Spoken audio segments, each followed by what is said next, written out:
په دنیا کې ډېر انسانان داسې وي چې غلي ګرځي، خوله یې د اور لمبې کوي، نه څوک پرې پوهېږي نه څوک ورته غوږ نیسي. خو یو ذات شته، هغه ذات چې ته لا خبره نه یې کړې، هغه پوهېږي ته څه سوچ کوې.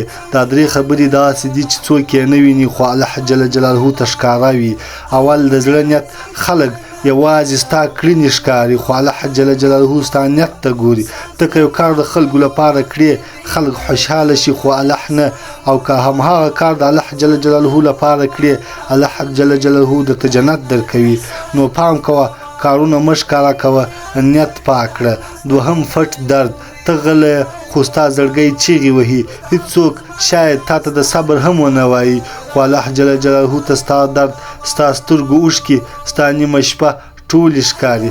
هغه جل جلاله وایي بېشک الله جل جلاله د صبر کوونکو سره دی.